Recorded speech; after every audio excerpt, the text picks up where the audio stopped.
Hi friends, నమస్తే. మీ ఎంజే. ఈరోజు మనం దగ్గరలో ఉన్న మెరీనా బీచ్ దగ్గరలో ఉన్న అన్ని చూడాల్సిన ప్లేసులన్నీ చూద్దాము. 1 by 1 మీకు చూపిస్తా చూడండి. ఒకటా రెండా ఎన్ని ఉన్నాయి మీకు వరుసగా చూపిస్తా చూడండి. మీకు ఒక్కొక్క ఫోటో కనిపిస్తూ ఉంటుంది చూడండి. ఒక్కొక్క ఫోటోలో ఒక్కొక్క ఫ్రేమ్లో వస్తూ ఉంటుంది. ఈ ఎంట్రన్స్ ఆర్చి, ఇది బ్రిడ్జ్ ఫేమస్, షూటింగ్స్ చేసేవాళ్ళు అంతకుముందు. ఇది ఎగ్జిబిషన్ది, లేకపోతే నేవీ ఆఫీసు ఎంట్రన్స్, లేకపోతే కరుణానిధి, ఇది అన్నదొరై మ్యూజియం, కరుణానిధి అన్నదొరై సమాధి. ఇది రీసెంట్లీ రెనోవేషన్ చేశారు, ఎక్సలెంట్గా ఉంది. ఇది వచ్చేసరికి మన జయలలిత అండ్ ఎంజీఆర్ది. ఇక్కడ నుంచి వీడియో స్టార్ట్ అవుతుంది చూడండి ఫ్రెండ్స్. ఈ లైట్ హౌస్ నుంచి నేను తీసుకొని వచ్చాను, ఎందుకంటే ఈ లైట్ హౌస్ స్టార్టింగ్ ఉంటుంది. ఆ బిల్డింగ్స్ కనిపిస్తుంది కదా, జయలలిత కట్టించింది. అంతా మనకి ఎవరైతే చేపలు పెట్టే వాళ్ళు ఉన్నారో వాళ్ళందరికీ ఆ బిల్డింగ్స్ కట్టించింది. ఇది లైట్ హౌస్ మీద కూడా ఎక్కవచ్చు, ఎగ్జిబిషన్ లాగా. సో మీకు ఎంట్రన్స్ ఇదంతా. మెట్రో ఇక్కడ కన్స్ట్రక్షన్ జరుగుతుంది, లైట్ హౌస్ మెట్రో. అది ఫ్యూచర్లో వచ్చిందంటే అండర్గ్రౌండ్ మెట్రో. అది ఫ్యూచర్లో వచ్చిందంటే ఫుల్ రష్ ఉంటుందని, as my knowledge full rush ఉంటుందని నాకు అర్థమవుతుంది. ఎందుకంటే ఎక్కువ మెరీనా బీచ్ అంటే చుట్టుపక్కల ఉన్న వాళ్ళందరూ వస్తూ ఉంటారు. ఎవరైనా చెన్నై వచ్చారంటే విజిటర్స్ డెఫినెట్గా మెరీనా బీచ్ అనేది విజిట్ చేస్తూ ఉంటారు. మనకి మెరీనా బీచ్ ఆపోజిట్లో police head quarters, Madras university, Vivekananda museum, ఇలా చాలా ఉంటాయి. మీకు అన్ని స్టెప్ బై స్టెప్ చూపిస్తాను. ఇది మెట్రో కన్స్ట్రక్షన్ ఇంకా జరుగుతుంది. ఇది 2026లో స్టార్ట్ చేస్తారని టాక్. సో మనకి లెఫ్ట్ సైడ్ రైట్ సైడ్ మీకు చూపిస్తూ ఉంటాను చూడండి. ఇది వచ్చేసరికి కాలేజీ, క్రిస్టియన్ కాలేజీ. ఇది లేడీ విల్లింగ్టన్ ఆటోమస్ కాలేజీ. ఇది ఎంట్రన్స్ మీకు చూపిస్తాను చూడండి. ఇక్కడ గేట్ ఉంది కదా, ఇక్కడ ఎంట్రన్స్. ఇది ఈ ఏరియా అంతా మనకి చాలా నీట్గా ఉంటుంది, ఎందుకంటే 2 సైడ్ల చెట్లు ప్లస్ వాకింగ్ ట్రాక్, ఇకపోతే రోడ్ అంతా చాలా నీట్గా ఉంటుంది, ఎక్కడ డస్ట్ అనేది కనిపించదు. ఇది మనకి లెఫ్ట్ సైడ్ కనిపించేది ఇది వివేకానంద హౌస్, అంటే వివేకానంద సంబంధించిన మ్యూజియము. ఇక్కడ అన్ని ఆయనకు సంబంధించిన బుక్స్ కానీ ఆర్టికల్స్ ఇవన్నీ దొరుకుతూ ఉంటాయి. చూడండి ఒకసారి వచ్చినప్పుడు చెన్నై. ఇక్కడ మనకి లెఫ్ట్ సైడ్ బస్ స్టాండ్ ఉంది, అది వి హౌస్ స్టాప్. అది లేకపోతే రైట్ సైడ్ అంతా గ్రీనరీతో ఉండేది, పార్కింగ్ మొత్తం పార్క్ లాగా చేసి ఉంటారు. సో మనకి లెఫ్ట్ సైడ్ కనిపిస్తుంది కదా, కొంచెం ఫాస్ట్ ఫార్వర్డ్లో పెట్టారు చూడండి. వీడియో ఎక్కువ లెందీ అవుతుందని ఫాస్ట్ ఫార్వర్డ్లో పెట్టాను. సో మనకి లెఫ్ట్ సైడ్ వచ్చేసరికి మద్రాస్ యూనివర్సిటీ, ప్రెసిడెన్సీ యూనివర్సిటీ ఇవన్నీ కనిపిస్తూ ఉంటాయి. ఇవంతా బ్రిటిష్ కాలంలో కట్టించిన బిల్డింగ్స్ ఇవి. చూడండి చెన్నై అని లెటర్స్ పెట్టారు కదా, ఈ మధ్య పెట్టారు. మనకి ఈ మధ్య ఈ మొత్తం ఏరియా మొత్తం రెనోవేషన్ చేశారు. మీరు డిఎంకే అంటే ఎంకే స్టాలిన్ గవర్నమెంట్ కాబట్టి, ఎంకే స్టాలిన్ ఎక్కడైతే కరుణానిధి మెమోరియల్ పార్క్ ఉందో ఆ పార్క్ అంతా రెనోవేషన్ చేశారు. ఇది రీసెంట్గా రెనోవేషన్ చేశారు కాబట్టి చూడడానికి వేరే లెవెల్లో ఉంటుంది. మీకు చూస్తాను చూడండి. మనకి లెఫ్ట్ సైడ్ కనిపించేది వచ్చేసరికి మద్రాస్ యూనివర్సిటీ. ఇది బిగ్ యూనివర్సిటీ, మీకు తెలిసే ఉంటుంది. ఇది బ్రిటిష్ కాలంలో కట్టింది. ఇంకా అదే కలర్ మీరు చూసే ఉంటారా, కొన్ని మూవీస్లో కూడా బ్రిటిష్ కాలంలో బిల్డింగ్ ఎలా ఉంటాయంటే వైట్ అండ్ రెడ్లోనే ఉంటాయి. బ్రిటిష్ రాజులు ఆ డ్రెస్ కోడ్ వేస్తారు కాబట్టి దానికి సంబంధించినగా ఎక్కడైతే వాళ్ళు పరిపాలించున్నారో దానికి ఒక రెడ్ అండ్ వైట్ అనేది చేస్తుంటారు వాళ్ళు గుర్తుగా. బ్రిటిష్ కాలంలో కట్టిన ఈ బిల్డింగ్స్ అన్నీ ఇంకా అలానే ఉన్నాయి ఇప్పటికీ. ఇండిపెండెంట్ అయ్యి ఇప్పటికీ 76 years అవుతున్నా కూడా ఇంకా అలానే ఉన్నాయి. సో మనకి రైట్ సైడ్ కనిపించేది కరుణానిధి మెమోరియల్. లేకపోతే Saturday Sunday weekend plus festivals time అయితే బాగా రష్ ఉంటుంది మెరీనా బీచ్ ఏరియా మొత్తం. ఇది మనకి లెఫ్ట్ సైడ్ కనిపించేది యూనివర్సిటీ ఆఫ్ మద్రాస్. ఇక్కడ నుంచి మనకి right side Karunanidhi memorial park.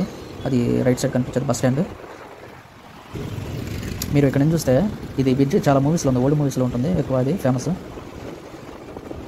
మనకి లెఫ్ట్ సైడ్ కనిపిస్తుంది ఐస్లాండ్ గ్రౌండ్స్. అది పెద్ద పెద్ద ఎగ్జిబిషన్స్ అన్ని ఇక్కడ కండక్ట్ చేస్తూ ఉంటారు. మీకు చూస్తాను ఎంట్రన్స్ కూడా ఎక్కడ ఉంటుంది అనేది. ఇది ఎండ్ ఆఫ్ ద ఆర్చ్.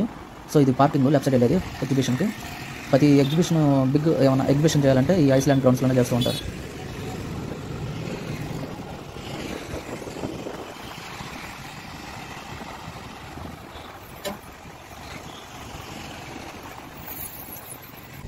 ఇదిగోండి ఇది ఎగ్జిబిషన్ ఎంట్రన్స్.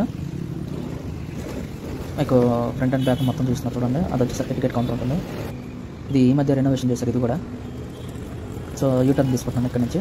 మీకు ఇది ఆపోజిట్లో కనిపిస్తుంది, చూపిస్తాను చూడండి. ఇది ఆపోజిట్లో కనిపిస్తుంది కదా, ఇండిపెండెంట్ గుర్తుగా అప్పుడు బ్రిటిష్ వాళ్ళు మద్రాస్ ప్రావిన్స్ నుంచి వెళ్ళిపోతే దాని గుర్తుగా ఇక్కడ స్తూపం అనేది పెట్టారు. దాని మీద తెలుగు, తమిళ్, హిందీ భాషలో రాసి ఉంటుంది 1939, 45 అని చూస్తూ ఉంటుంది చూడండి. ఇది బాగా ఈ మధ్య రెనోవేషన్ చేసి మార్చారు, బాగుంది. సో ఇక్కడ నుంచి మనం ఫ్రంట్కి వెళ్తే మనకి ఇక్కడ నుంచి స్టార్ట్ అవుతుంది. ఇది మెరీనా బీచ్ ఎంట్రన్స్ ఆర్చి.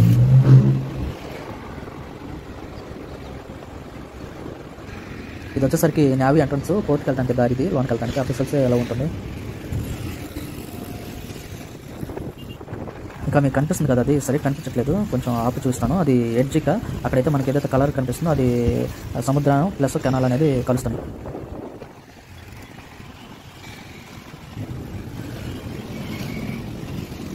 ఇదే బస్ స్టాండ్, అన్నా స్క్వేర్ బస్ స్టాండ్ ఇది. ఈ బస్ స్టాండ్ దాటగానే స్టార్ట్ అయ్యేది అన్నదొరై అండ్ కరుణానిధి. మీకు తమిళనాడు చరిత్ర చాలా బాగా రెనోవేషన్ చేశారు స్టాలిన్ గారు, చూడండి మీకు చాలా బాగుంటుంది. మనకి కొంచెం లోనికి వెళ్ళాక లెఫ్ట్ సైడ్ మనకి అన్నదొరై మ్యూజియం ఉంటుంది. ఆయనకు సంబంధించిన అన్నీ ఉంటాయి. ఆయనకు సంబంధించినవి ఏమైతే ఉన్నాయో రాజకీయాలు చేసినప్పుడు ఒక విజనరీ లీడర్ అనేవారు అన్నదొరైని. సో ఆయనకు సంబంధించిన అన్ని ఆ మ్యూజియంలో పెట్టున్నారు.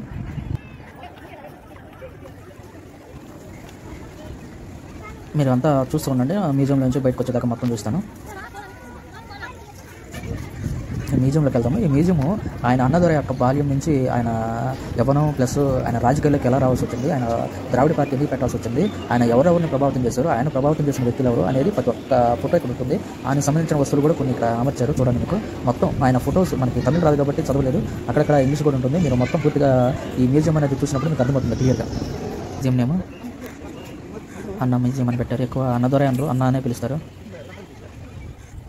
ఏదైతే ఇప్పుడు కరుణానిధి స్టోన్ ఉందో అక్కడికి వెళ్తాము, చూస్తాం. చూడండి, ఇది రీసెంట్గా పెట్టింది. ఇది అది ముందు ఇలా లేదు, ఈ మధ్య దీన్ని రెనోవేషన్ చేశారు కదా, అంతా మార్చారు.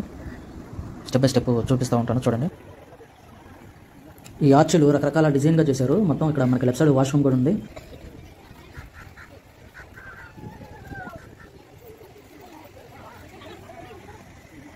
అది పెరైనర్ గుర్తుగా, అంటే కలాము ఆయనకి గుర్తుగా ఉంటుంది, పెన్ను. ఆ పెన్ను గుర్తుగా ఆ స్తూపాన్ని అలా పెట్టారు, కరుణానిధికి సంబంధించింది. ఇక్కడ మనకి లెఫ్ట్ సైడ్ వచ్చేసరికి రకరకాల స్టోన్స్ మీద కొన్ని మోరల్ వర్డ్స్ రాసి ఉంటాయి. చూడండి, స్టార్ట్ చేస్తారు సండే వీకెండ్లోనే, సాటర్డే సండే వీకెండ్స్.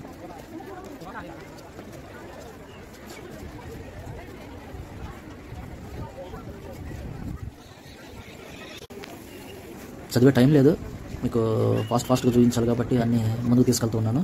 చెప్పాల్సినవి చాలా ఉన్నాయి, కానీ కొన్ని చెప్పాల్సి వస్తున్నాను.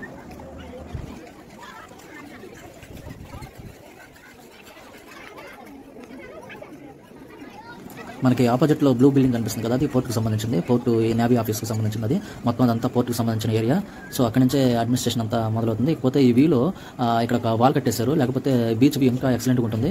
దాన్ని బీచ్లోకి వెళ్ళకుండా ఇది క్లోజ్ చేసేసారు. అంతకుముందు ఇది రెనోవేషన్లో లేదు, ఈ మధ్య రెనోవేషన్ చేశారు కాబట్టి మొత్తం మార్చారు. సో ఇక మీరు జయలలిత కానీ ఎంజీఆర్ మెమోరియల్ పార్క్ కంటే ఇది బాగా చాలా నీట్గా చేశారు. ఎందుకంటే ఈ నైట్ వ్యూ కూడా చాలా లైటింగ్ ఎఫెక్టివ్గా ఉంటుంది. వైట్ లైటింగ్ పెట్టారు, ఎఫెక్టివ్గా ఉంటుంది. అది మటుకి ఒక ఎల్లో లైటింగ్ పెట్టారు, ఒకలాంటి డల్ కలర్ లైటింగ్ ఉంది. సో ఏ గవర్నమెంట్ ఉన్నప్పుడు దీన్ని డెవలప్మెంట్ చేయాలో అది డెవలప్మెంట్ చేస్తారు కాబట్టి కరుణానిధి అన్నదొర అది మటుకి బాగా డెవలప్ చేశారు.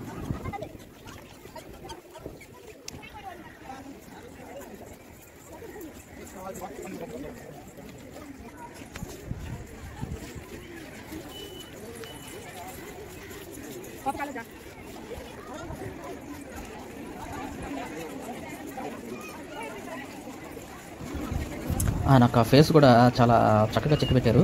ఆయనకి ఆ స్పెట్స్ అనేది బాగా గుర్తుకుంటుంది కదా, దాన్ని బాగా ఎఫెక్టివ్గా కనిపించేటట్టు పెట్టారు. చూడండి, సో ఈ ఈవినింగ్ షూట్ చేశారు కాబట్టి డల్ మోడ్కి వెళ్ళిపోయింది లైట్. అక్కడక్కడ లైట్స్ ఆన్ చేశారు, కానీ అంత ఎఫెక్ట్గా కనిపించలేదు.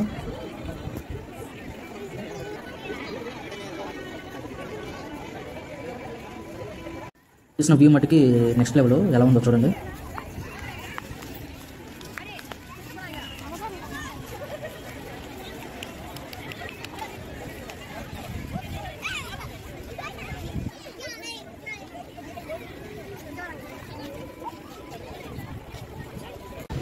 మళ్ళీ మనం రిటర్న్ బ్యాక్ అవుతున్నాం. రిటర్న్ బ్యాక్ అయ్యి ఇక్కడ మన ఇది కనిపిస్తుంది కదా, జయలలిత ఎంజీఆర్ సంబంధించిన మెమోరియల్ పార్క్, దీంట్లోకి వెళ్దాం. చూడండి,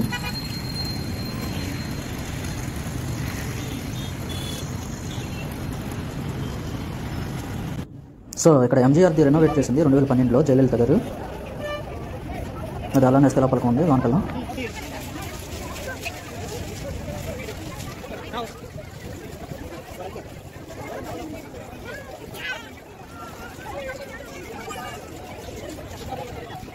వచ్చిన పళనిస్వామి హయాంలో కొంచెం రెనోవేషన్ చేసి ఇదంతా గుర్తుగా సింబాలిక్గా పెట్టారు. మన ముందుతో వచ్చేసరికి అక్కడ 2 స్టాచ్యూస్ కనిపిస్తుంది కదా, ఒకటి ఎంజీఆర్ది, రెండోది జయలలిత గారిది. ముందుతో వచ్చేసరికి ఎంజీఆర్, తర్వాత వెనక వచ్చేసరికి జయలలిత గారిది సమాధి ఉంటుంది.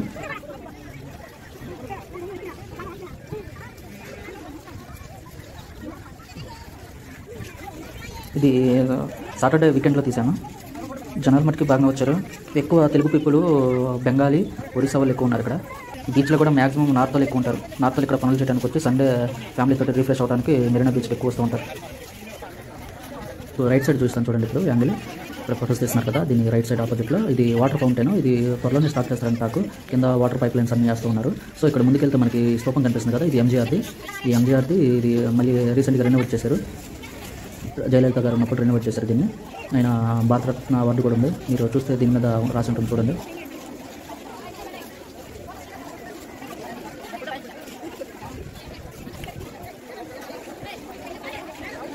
Makkal Thilagam doctor MG Ramachandran.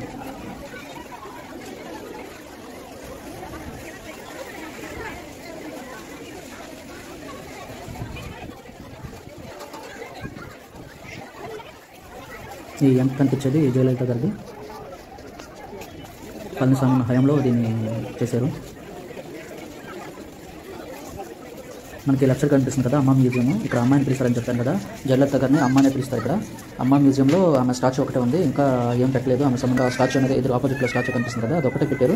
Remaining photo sessions అక్కడ పెట్టారు. ఆమెకు సంబంధించిన వస్తువులు ఇంకా ఏం పెట్టలేదు. ఇది చూసారు కదా పళనిస్వామి ఇచ్చేసింది. సో దీని బ్యాక్ సైడ్ వ్యూ కూడా చూస్తాను, బాగా ఎక్సలెంట్ చూడండి. లాంగ్ షాట్లో తీశాను. దీన్ని ఇంకా వాకింగ్ ట్రాక్ చేయడానికి పర్మిషన్ లేక అది హోల్డ్ చేసేసారు. సో మళ్ళీ మనం ఫ్రంట్కి వెళ్ళి ఫ్రంట్ సైడ్ నుంచి వెళ్దాం.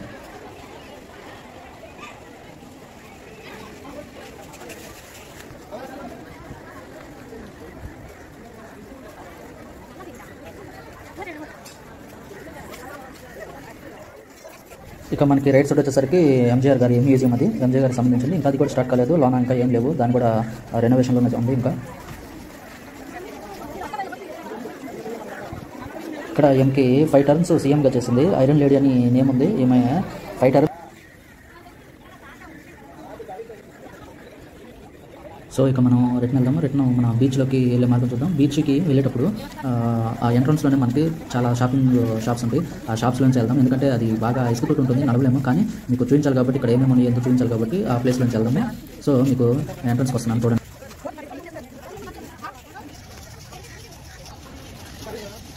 తెలియదు, ఇదిగోండి జయలలిత గారి స్టాచ్యూ. అది లెఫ్ట్ సైడ్ ఫ్రంట్కి వచ్చేసరికి ఎంజీఆర్ గారి స్టాచ్యూ.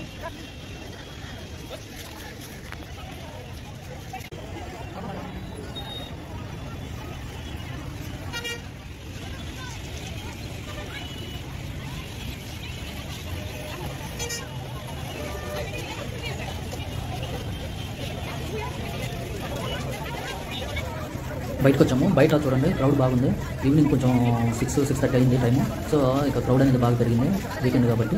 మీకు ఈ అలానే ముందుకెళ్తే లెఫ్ట్ సైడ్ అంతా మనకి ట్రాఫిక్ ఎక్కువ ఉంటుంది. ఇక్కడ వచ్చేసరికి లెఫ్ట్ సైడ్ కనిపిస్తుంది కదా, ఈ లెఫ్ట్ సైడ్ వచ్చేసరికి అండర్ గ్రౌండ్ ఉంది. అండర్ గ్రౌండ్ ద్వారా మనం అవతల రోడ్కి వెళ్ళచ్చు. ట్రాఫిక్ కంట్రోల్ చేయడం కోసం అండర్ గ్రౌండ్ పెట్టారు. ఈ స్టెప్స్ నుంచి కిందకి వెళ్ళిపోయి కింద నుంచి అవతల రోడ్కి వెళ్ళచ్చు. ఇకపోతే ఈ స్టోపం అనేది రెనోవేషన్లో ఉంది. ఇవ్వండి ఈ స్టెప్స్ ద్వారా మనం రోడ్డుకి ఎవరికి వెళ్ళిపోవచ్చు. సో ఇక ముందుకు వెళ్ళామనుకోండి బీచ్. ఈ బీచ్లోకి వెళ్ళడానికి ముందు అంతా చిన్న చిన్న షాపింగ్ చేయడానికి షాప్స్ ఉంది. ఆ షాప్స్ మనకి చీప్ అండ్ బెస్ట్లో 10 నుంచి 200 దాకా 500 దాకా మనం ఏదైతే పర్చేజ్ చేయగలమో. ప్లాస్టిక్ ఐటమ్స్, లేడీస్ ఐటమ్స్, ఇకపోతే ఫుడ్ ఐటమ్స్, కార్టూన్స్ ఇలా సంబంధించిన అన్నీ ఉంటాయి. ఇంకొకటి స్టెప్ బై స్టెప్ చూపిస్తాను. లోనికి వెళ్దాము.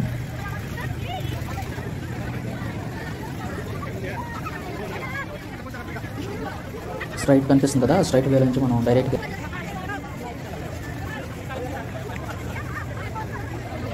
ఇంకా ముందుకెళ్దాం. ముందుకెళ్ళి రైట్ సైడ్ షాప్స్ ఉన్నాయి. ఆ షాప్స్ ఏరియా నుంచి లోనికి వెళ్దాం.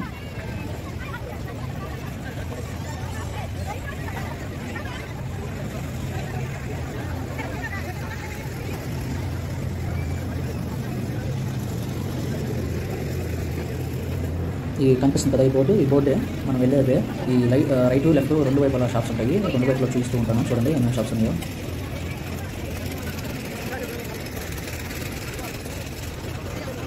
ఇంకా మనం చెప్పలేం, బ్యాగ్స్, ప్లాస్టిక్ ఐటమ్స్, చిల్డ్రన్స్ ఆర్కిన్ ఐటమ్స్, ఫుడ్ ఐటమ్స్, పోతే వరుస ఉంటాయి. వీళ్ళు ఎలా నడుస్తున్నారు తెలియదు, కానీ కాళ్ళు మట్టికి బాగా నొప్పులు వచ్చినాయి. నైట్కి వెళ్ళిపోతుంది కాలు. పిల్లలతో ఎలా నడుస్తున్నారో నాకు వండర్ అనిపించింది. ఈ క్రౌడ్ని దాటుకుని వెళ్తే ఇబ్బంది అయ్యి మీకు ఫాస్ట్ ఫార్వర్డ్ పెట్టాను చూడండి.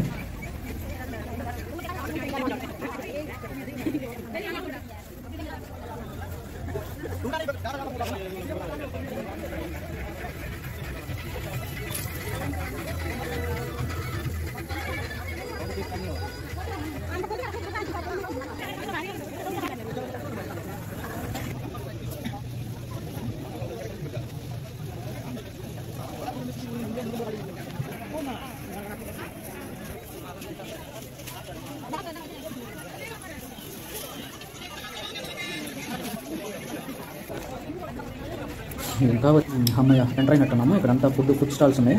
ఈ లెఫ్ట్ సైడ్ వచ్చేసరికి క్యాలీఫ్లవర్ తోటి అదేది పకోడా లాగా చేస్తూ ఉంటారు. వీళ్ళు ఎలా తింటారో మరి, నేను ఎప్పుడు టేస్ట్ చేయాలి. ఇక కొంచెం ముందుకు వెళ్దాము. కొంచెం ముందుకు వెళ్తే మనకి ఫిష్ కనిపిస్తుంది. వెళ్తున్నాను కొంచెం ముందుకి. Juice, water bottles, cool drinks, ఇది కొన్ని ఫిష్ ఐటమ్స్ చూపిస్తాను చూడండి. ఎన్ని ఐటమ్స్ పెట్టారు, ఎన్ని ప్లేట్లు పెట్టారు, ఒక్కొక్క చాప్ పేరు ఒక రకంగా ఇద్దాము. ఏం పేర్లో ఏమో తెలియదు. చూడండి ఎన్ని పెట్టారు. క్యాబేజ్, క్యాలీఫ్లవర్ తోటి. ఈ బీచ్లోకి ఎంటర్ అవుతున్నాం. గుర్రం మీద స్వారీ చేసే టైం వచ్చింది. రన్నింగ్కి. సో రెట్నల్ అది రన్నింగ్ చేయాలి. వీడియో ఆఫీస్ ఇక్కడ ఇదిగోండి. ఈ ఈవినింగ్ టైము మనకి ఈ బీచ్లో ఎలా 8-9 దాకా ఉంటుంది. 9 తర్వాత అందరిని పంపించేస్తారు. అక్కడక్కడ గార్డ్స్ కూడా ఉంటారు, కోస్ట్ గార్డ్స్. ఆ కోస్ట్ గార్డ్స్ అనేవాళ్ళు ఎప్పుడు మానిటరింగ్ చేస్తూ ఉంటారు. పోలీసులు, కోస్ట్ గార్డ్స్ మానిటరింగ్ చేస్తుంటారు. ఎవరైనా ఏమైనా ఈత ఈసి కొంచెం లోతుకి వెళ్తున్నారంటే వాళ్ళని విజిలేస్తూ పిలిచి హెచ్చరిస్తూ ఉంటారు లోనికి వెళ్ళకని. సో ఎక్కువ మోస్ట్లీ చెన్నై పీపుల్స్ కంటే అవుట్ ఆఫ్ పీపుల్స్ ఎక్కువ ఉంటారు ఇక్కడ మెరీనా బీచ్లో. చెన్నై వాళ్ళు అంటే రోజు చూసేది కదా, ఈ కోస్టల్ ఏరియా మొత్తం బీచే కాబట్టి ఎక్కడ ఏరియాకి సంబంధించిన వాళ్ళ దగ్గరికి ఉండడానికి వెళ్ళిపోతారు. ఈ మెరీనా బీచ్ మట్టికి ఎవరైతే అవుట్ సైడ్ విజిటర్స్ వస్తారో వాళ్ళు ఎక్కువ విజిట్ చేస్తుంటారు. ఈ మెరీనా బీచ్ ఆల్మోస్ట్ ఇక కలర్, వాటర్ కలర్ కూడా బ్లాక్లో ఉంటుంది. బ్లాక్లో ఎందుకు ఉంటుందంటే మనకి లెఫ్ట్ సైడ్ వచ్చేసరికి ఆ పోర్ట్ ఉంది కదా, ఆ పోర్ట్ ద్వారా ఈ వాటర్ అనేది కొంచెం చేంజ్ అవుతూ ఉంటుంది. ఎందుకంటే అక్కడ స్టోరేజ్ ఎక్కువ ఉంటుంది కాబట్టి. ఇంకా మనం ముందుకు వెళ్తుంటే వాటర్ అనేది చేంజ్ అవుతూ ఉంటుంది. గ్రీన్ బ్లూ కలర్లో ఉంటుంది. మనకి ఎలైట్ బీచ్ అని ఉంటుంది ఫ్రంట్ సైడ్, అటు తిరువన్మయూర్ అని. ఆ ఏరియాలో ఎలైట్ బీచ్ అనేది బాగా కాస్ట్లీ ఏరియా. సో అక్కడ ఒక 3 స్టార్ 5 స్టార్ హోటల్స్, స్పా, ఇకపోతే రిసార్ట్స్ ఇవన్నీ ఉంటాయి. బాగా ఎక్సలెంట్గా ఉంటుంది. సో ఇదండి మనకి మెరీనా బీచ్ పక్కన ఉన్న జయలలిత, ఎంజీఆర్, కరుణానిధి, అన్నాదురై యొక్క మెమోరియల్ పార్క్స్. ఇకపోతే మనకి ఆపోజిట్లో లైట్ కనిపిస్తుంది, ఎదురు లైటింగ్ కనిపిస్తుంది కదా, అది మన చిదంబరం స్టేడియం, అంటే ప్రజెంట్ పేరు మార్చిన చేపక్ స్టేడియం. ఆ చేపక్ స్టేడియం ఒక 2 కిలోమీటర్స్ 3 కిలోమీటర్స్ డిస్టెన్స్లో ఉంటుంది. సో ఇదండి, మీకు ఈ వీడియో నచ్చింది అనుకుంటున్నాను. మళ్ళీ రౌండ్ అప్ చేసి ఒకసారి చూస్తున్నాను. ఈ వీడియో మీకు నచ్చితే తప్పకుండా లైక్ చేయండి, షేర్ చేయండి, సబ్స్క్రైబ్ చేయండి. జై హింద్.